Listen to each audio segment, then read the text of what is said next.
You know you're the longest-running headlining act in Las Vegas history when you headline at a theater named after your team. And at the Penn and Teller Theater at the Rio Hotel in Las Vegas, Nevada, the comedy magic duo of Penn and Teller worked their craft. Sixth season of Penn and Teller Fool Us, airing Monday at 8 Eastern, 7 Central on the CW. Good to see you, Penn. Jillette, how are you, sir? Very good to see you. Big fan of yours for quite some time, man. Thank you so much. Thanks. How did you get started in this? You know, I really didn't. I mean, I started out as a juggler, and Teller was the one that pulled me into magic. I did not like the idea of lying as an entertainment, and Teller was the one who told me you could tell bigger truths and you could be honest about your lying, and that was really a profound thing for me. Oh, my gosh, walk me through that mental jiu-jitsu. Well, you know, right the there. nice thing about magic is you're making a deal with the audience that you are going to trick them, and you're going to discuss how we ascertain what's true. And that's a pretty interesting intellectual thing, right? You get to play in an area that is very unpleasant unless it's out in the open, and that's very kind of sweet and fun. How did you, Penn, meet Teller? How did you come across paths with him? We were both in Nam together. I was a pilot. He was. Wouldn't that be good if that were true? Wouldn't that be great if that were true? Sure, I mean. It's actually not. I was just a little bit too young for Nam. Teller didn't go. So we did nothing to do with Vietnam. It was actually Teller went to college with a guy who sold me a stereo.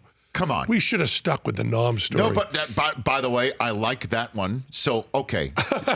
Is that a true story? Yeah, Teller went to Amherst College, which is in Western Massachusetts. Right. And I am from a town near there, Greenfield, and someone who graduated from Amherst College worked in a stereo store in my town, and I went in with all the money I'd saved up to finally buy a good stereo, and we got to talking, and we were talking about art and comedy and ideas like that, and he finally introduced me to Teller, who at that time was a high school Latin teacher in Trenton, New Jersey.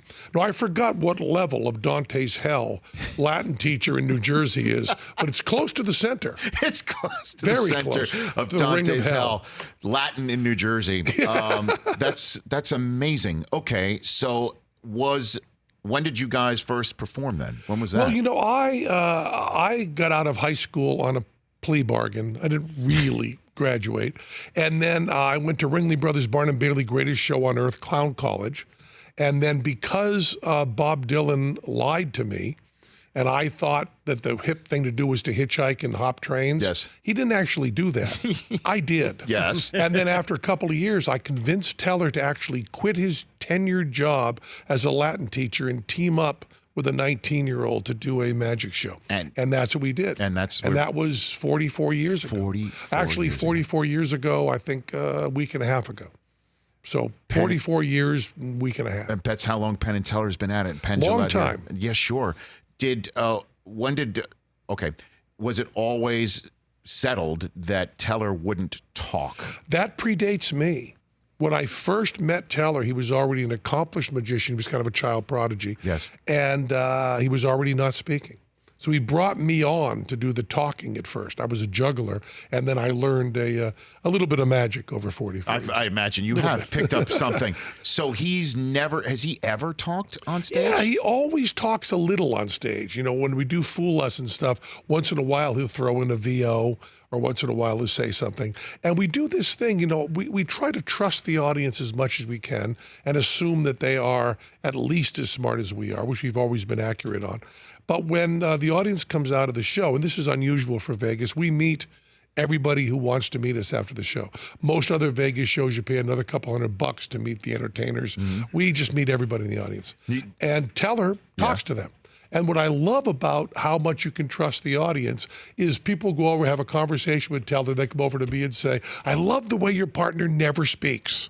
You know, because it's okay. We can all do a make-believe together. We don't have to lie to people. Right. So Teller is very articulate, as I said, a Latin teacher, but has chosen to see if it's more interesting to be able to distort reality without speaking. And anybody from the sports world that you might have met after a show? I came back, after the show, and also I came back to the green room just a little while ago, and Mike Tyson was sleeping on our couch. Are you sure this wasn't a scene from Hangover? No, he was actually there sleeping on the couch. Okay. My buddy Ratso, Larry Sloman, wrote the big Tyson book with him. Sure. And they got to be friends, and we got to know him a little bit, and he hangs out. In your green room. Just Just he right was after. back there because he was meeting with Ratso and doing some, I guess I should say Larry Sloman, but we all call him Ratso.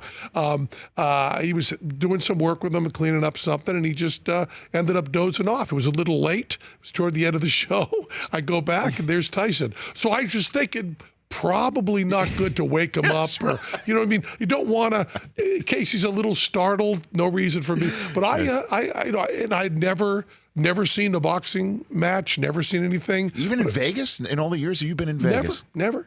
And but I knew Mike Tyson, and I also Bill Russell has come to our show a lot. No kidding. And we get along wonderfully, and people have told me we get along so well because I don't talk about basketball. It's probably true, you know, Penn. But he's only a little taller than me, so we talk tall guy stuff. And because you know his daughter is a lawyer, Yes. and free speech stuff. I know her from that, so I met her father from that. So a lot of sports guys come by, and they're so kind to me because when I say, "Oops, I don't know a lot about sports," Right. They often seem happy about that.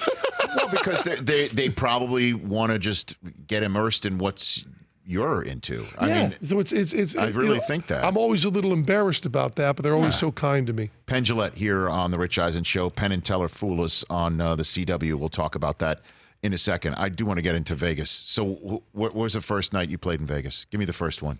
I guess it was in the 90s, and it was pretty nutty because we were considered too New York, forgive me for saying this, but too intellectual for Vegas. They thought it was foolish to book us there.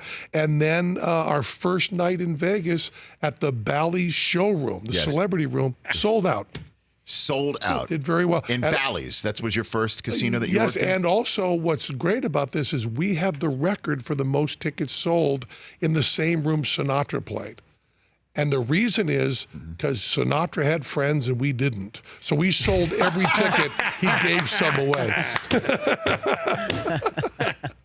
That's amazing. That's how we beat Sinatra. That's how you beat Sinatra. Not having friends. That's the way you get over the top of Sinatra. So you were headlining right from the get-go, or did you open for somebody? We headlined right from the get-go in Vegas. In Atlantic City, we at one point opened for the Temptations. But what was that like? It was wonderful, wonderful. And we also got to do a show, and this was such a thrill, with B.B. King, who is, in my opinion, pathologically nice.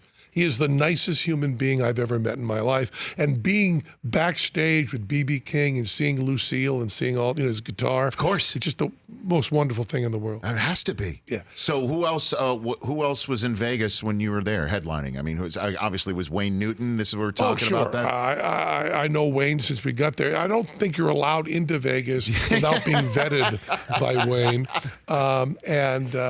Yeah, you know, all the we were there early enough in the 90s. We got to play the same room when Dean Martin was still playing there. And, you know, Rodney Dangerfield. Oh, my I remember gosh. coming backstage once, and I just had Mike Tyson in our green room. Yep. I came back once, and Rodney Dangerfield was in a robe in Teller's dressing room. And I said to Teller, I didn't know you knew Rodney Dangerfield. And Teller said, I don't. He had come down to gamble in his bathrobe, and Why not? Why not?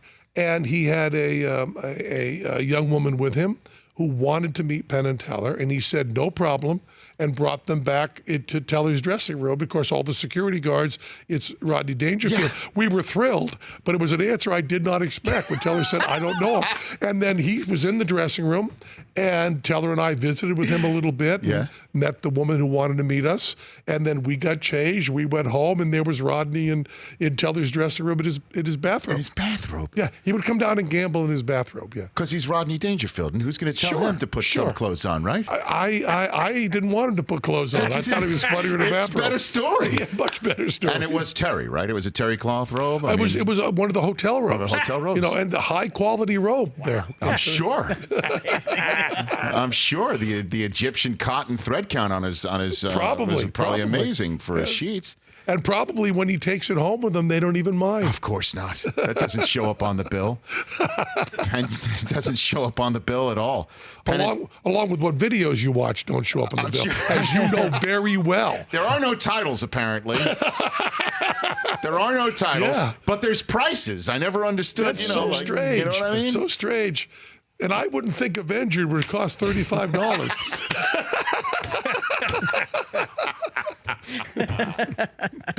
Penn Jillette of Penn and Teller right here on the Rich Eisen show. So the Rio it's got to be cool to go into a spot and there's your name on the top of the theater, and also, man. my picture is 300 feet high on the side of the building. That's in your rider, right? I mean, that's got to be in your contract. Absolutely. And I love when people are interviewing me and say, what did it feel like to see your picture up there? And I say, well, we had meetings about it, and I posed for the picture. That's right. So what's a surprise? I love this image that you'd be driving to work, and all of a sudden, whoa, they put up my picture. How did that happen? But I would like to point out that my picture is wicked bigger than Donnie and Marie together, of course, or David Copperfield, or Donnie and Marie and David Copperfield together. I'm 300 feet tall, and you can, if you like, book a room that has a very strategically placed window on my picture. In case you wanna, if you just want to go there and see it, I can tell you the room number. Fantastic. And you can look out and wave. Just wave from private parts. Now that right there is service. That's service right there. Do you have a favorite trick or? You kind of have to. Teller and I have this wonderful luxury. We have 5 hours of material that's current. Okay. And we're also writing new stuff, but you have to, we change our show a lot, and you have to have the discipline to always think the bit you're doing at that second is the best. It's just not fair to the audience to be looking forward to something else. That being said, the best trick, trick we've ever done, I think, is the bullet catch, which we're rather well known for. Mm-hmm. And my favorite thing is the thing where an audience member turns into Teller, because it doesn't really have an antecedent. I mean, most every trick in magic, you can look back and say, well, so-and-so did a version of that in 1938, and so-and-so did this, turn of the last century. There was someone in France that was doing it. But that trick is kind of sort of ours. We get someone up from the audience, and they turn into Teller, and it's rather startling. It was a hard trick. So, for those who might not have seen it, they literally turn into. I was. Teller? Yes, but it's a very big surprise. I get someone up from the audience, and there is a switch that happens when the audience is unaware of it, and we really got lucky. A lot of times you think of a trick, and when you actually get to putting it on stage, it's less good. This is, I think, one of the 4 or 5 tricks that ended up better on stage than it was in our heads. So I get really excited when we start doing that. And of course, now you're able to bring your brand of magic and humor to the CW audience, to a larger audience than just obviously people coming to see you. Now they can sit there and have you come to their house. 6th season of Penn and Teller Fool Us. What do you like about this? What I like about this is I do not like art competition shows. I don't like people judging how well someone sings. Unless you can show me a talent show on TV where Bob Dylan, Sun Ra, and Tiny Tim win. Nice choices. I'm skeptical. Yes. But our show, what we are competing on, if you want to use that, is very, very constrained. It's just, did you fool us? Not, is your trick good? Mm-hmm. Not did the audience love you, not did you fool anyone else, but just did you happen to fool us? And it makes it a very, very polite, gentle person's game. Mm-hmm. And it comes from what really happened. The capital of magic in the world is Las Vegas, and most magicians end up visiting there. And then they end up backstage at our show very often. And we've noticed that when they're in the green room backstage, when Tyson isn't there, because I wouldn't want to wake him up, they'll often say, hey, did you see this? And they'll pull out a trick and do it for us. And then there's this wonderful moment afterwards where everybody in the room just knows whether we know that trick or not.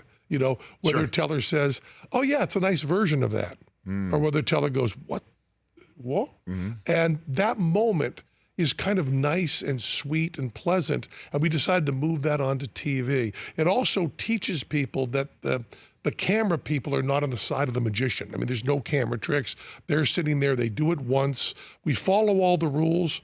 We never know who's coming on or what trick they're going to do. And we get just one time through the trick. Do we happen to know how that trick is done? And when we first putting it together, the producers were going, well, do they write down how it's done and then you write it down and then someone compares? I go, no. It'll all be done with eye contact. We'll all know. Right. And everybody's very polite and nice and very sweet. And the people who have been most successful in their careers afterwards are often the people that didn't fool us. Well, the people who do fool you get to be in your act. Yeah, they Has that happened? How yeah, often has that happened in the 6 years? I know how much sports guys love stats. Yes. So about 12%. And history. 12% of the people who are on fool us. Okay. They're really good magicians. And I would say 90% of them are righteous fools. And then 10% are, we were looking away at the wrong time, or they did it one way and we knew another, or something like that, that gets a little bit iffy. But boy, you get into magic not because you like to fool people, but because you love being fooled.